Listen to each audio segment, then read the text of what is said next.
The next few days, we intend to announce more than $800 million more, including new advanced Western air defense systems for Ukraine, more artillery and ammunition, counter-battery radar, additional ammunition for the HIMARS multiple launch rocket system.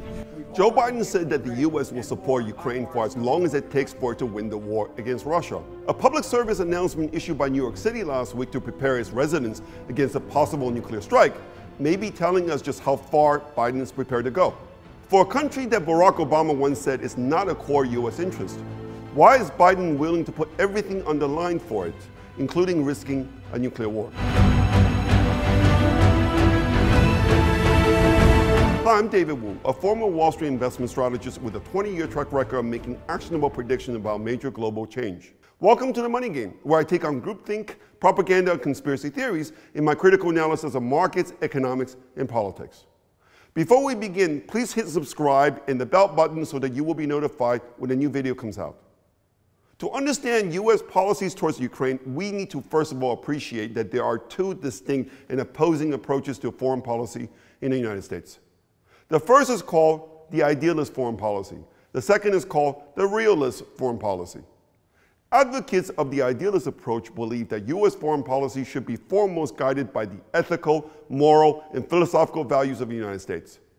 The basis for the idealist school is their belief in the so-called American exceptionalism, the notion that the U.S. system of liberal democracy is superior to any other in the world.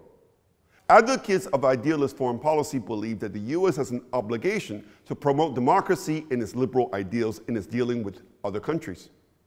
In contrast, proponents of the realist approach believe that U.S. foreign policy should be guided primarily by U.S. national interest. In other words, the pursuit of power, security, and wealth. Realists may or may not share the idealist belief in American exceptionalism, but they think an overemphasis on morality and values can get in the way of successful statecraft. Realists preach pragmatism when it comes to resolving conflicts between countries. Even though they see the world in terms of an endless struggle for power, but they believe that sometimes it's in the best interest of powerful nations to concede spheres of influence to other powerful nations. Although both approaches are at their core set to preserve American superiority and security, each go about it in a very different way.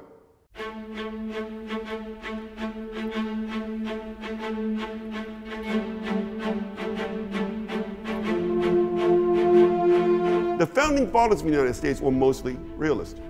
In George Washington's farewell address of 1796, he cautioned against adopting through passion what reason would reject. Thomas Jefferson shared Washington's wariness of foreign entanglement, but he believed in the value of international trade to promote peace among nations. He famously said, "Commerce with all nations, alliance with none should be our motto."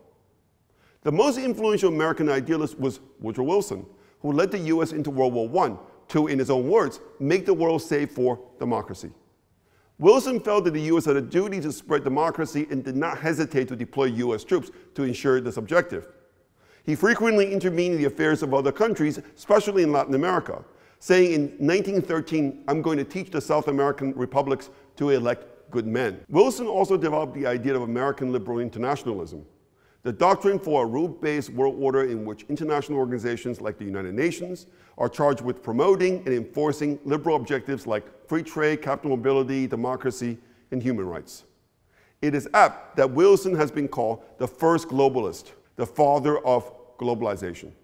It will be soon 100 years since Wilson died. Since then, American foreign policy has been torn between the realism of the founding fathers and the Wilsonian idealism, with profound implications for the rest of the world. Richard Nixon was a realist. He pursued a policy détente with the Soviet Union, and he ended America's non-recognition of communist China. Ronald Reagan was an idealist. He escalated the Cold War with the Soviet Union and supported anti-communist groups all around the world.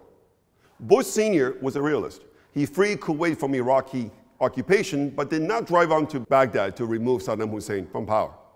Bush regarded the relationship with China as the most important bilateral relationship for the United States.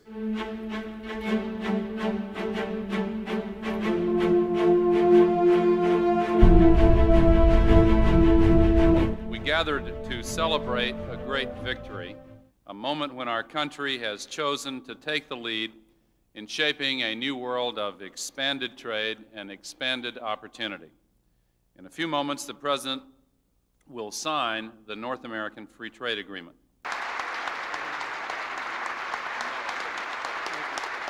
Bill Clinton was an idealist, a champion of multilateralism. In international trade, he completed the negotiation of the North American Free Trade Agreement, NAFTA, and pushed through the General Agreement on Tariffs and Trade, GATT, that established the World Trade Organization, otherwise known as WTO.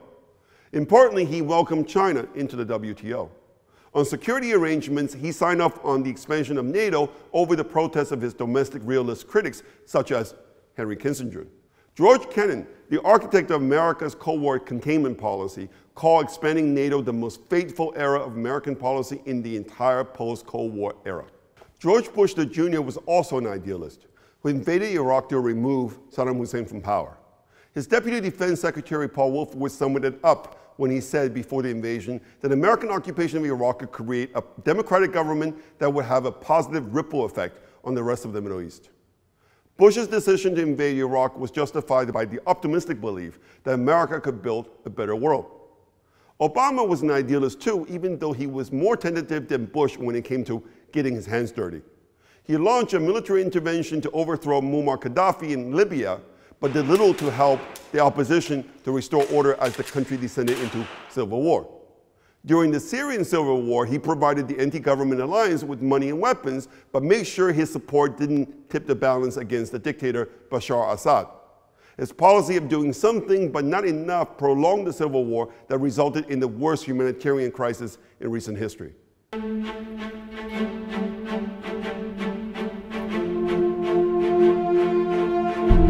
Whether you relate to the idealist foreign policy or the realist one, in order to evaluate which approach did better for the American people, let's look at what these three idealist presidents accomplished in their foreign policies.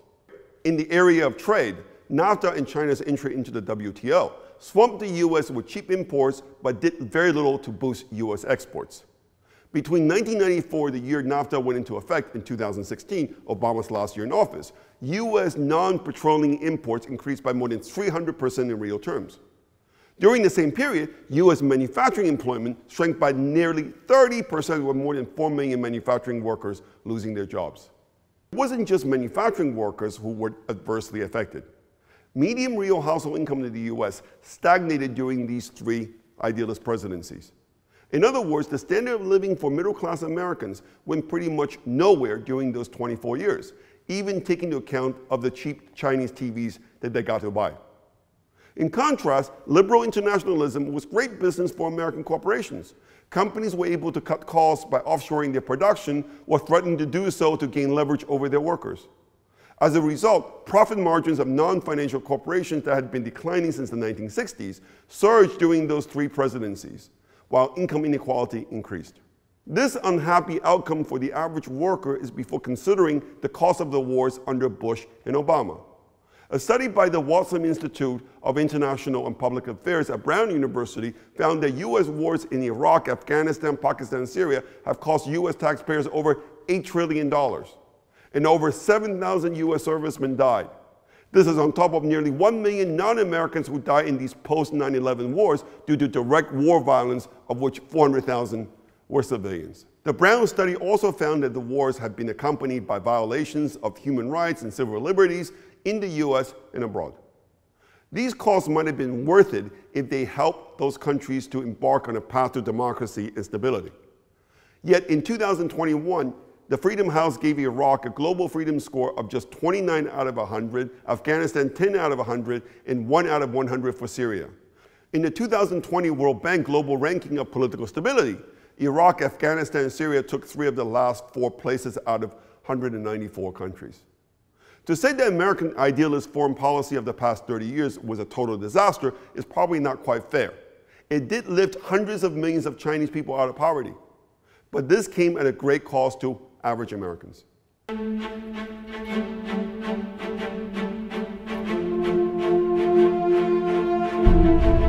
And then came along Donald Trump. To put it mildly, he was a controversial figure. But regardless of what you might think of him, he was a consummate realist in foreign policy who placed U.S. national interests above promoting American values and human rights abroad. For example, he used the Hong Kong protests in 2019 as a bargaining chip to get a trade deal out of Beijing. There were no dictators he was not willing to sit down with if there's a deal to be made that could advance U.S. national interest.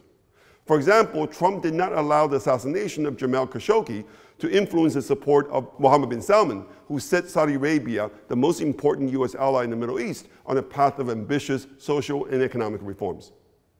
Trump's approach to foreign policy was guided by pragmatism and the goal of leveling the playing field where he thought other countries enjoyed an unfair advantage over the U.S. By imposing tough tariffs on imports from China, Mexico, and Canada, he brought these countries to the negotiating table.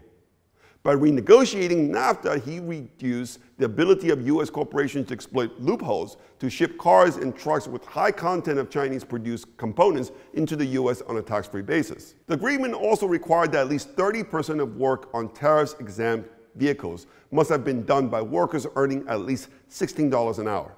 This meant that NAFTA no longer completely penalized American workers who earned more than low-cost Mexican labor.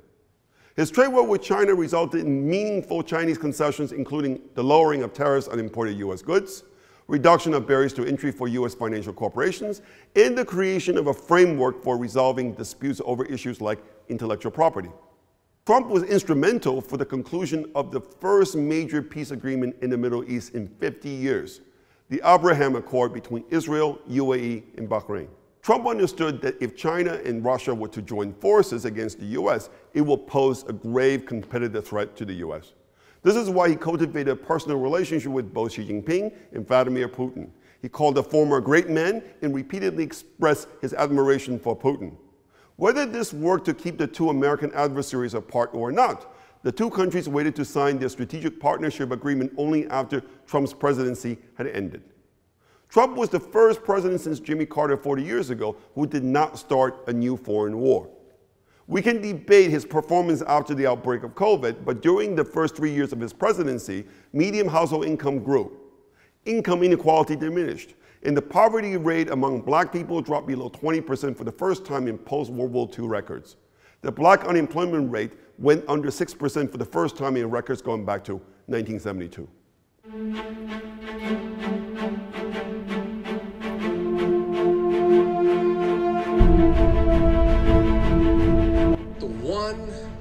Place where the greatest consternation would be caused in the short term for admission, having nothing to do with the merit and preparedness of the country to come in, would be to admit the Baltic states now in terms of NATO-Russian, U.S.-Russian relations.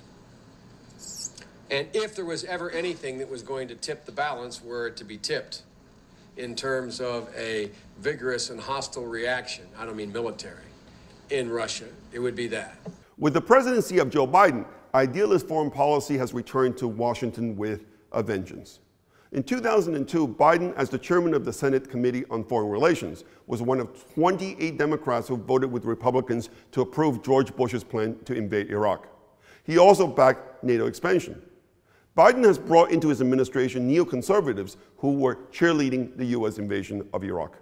A good example, of course, is Victoria Nuland, his Undersecretary of State for Political Affairs, who was a foreign policy advisor to Dick Cheney from 2003 to 2005 during the U.S. military occupation of Iraq. In 2019, Anthony Blinken, Biden's Secretary of State, co-authored a Washington Post article with Robert Kagan, one of the most influential neocons in Washington, attacking Trump's foreign policies. The article says a lot about the worldview of the current Biden administration and what it thinks it's fighting for in Ukraine. This is what the article says about China and Russia. Today, the rise of an alternative techno-authoritarian model of governance is the principal threat to the community of democracies. Autocrats fearing democracy's strength and appeal have weaponized the tools of social control they use at home to sow division within and among democracies. About the U.S. role in keeping the world safe from China and Russia, the article is very clear. Quote, "The world does not govern itself. If the United States abdicates its leading role in shaping international rules and institutions, then one of two things will happen. Some other power or powers will step in and move the world in ways that advance their interests and values, not ours. Or more likely, the world will descend into chaos and conflicts, and the jungle will overtake us like it did in the 1930s. The bottom line is that China and Russia are working hard to destabilize Western democracies and that the U.S. is the world's only chance for fighting back. First, how true is this? I don't know, but this accusation has the ring of the Trump-Russia collusion claim that has now been found to be completely untrue. Also, how big exactly is the threat of Russian and Chinese social media propaganda for Western democracies? Are these threats big enough for the US to justify going to war with these countries?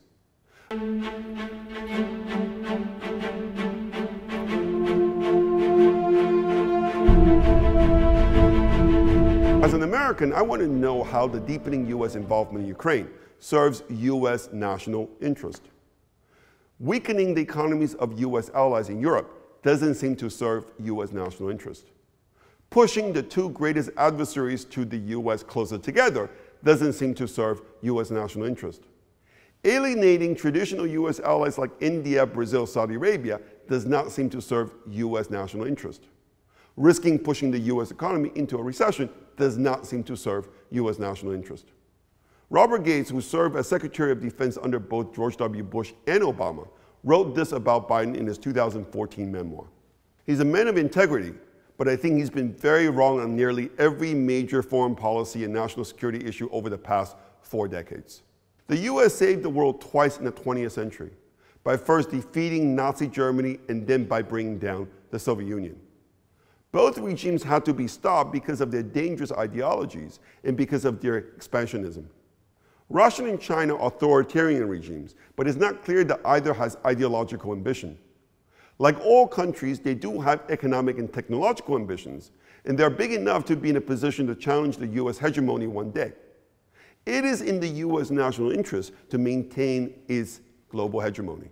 To do so, the US needs to invest more aggressively in R&D to maintain its technological edge. It needs to invest more aggressively in higher education and immigration of skilled workers so as to maintain its edge in human capital. Supporting Ukraine in a costly war that it cannot win misses the forest from the trees. If you got something out of this program, I would appreciate if you would hit like and subscribe to my free YouTube channel. If you want to learn more about my investment strategy, come visit us at davidwunbound.com. Thank you for listening.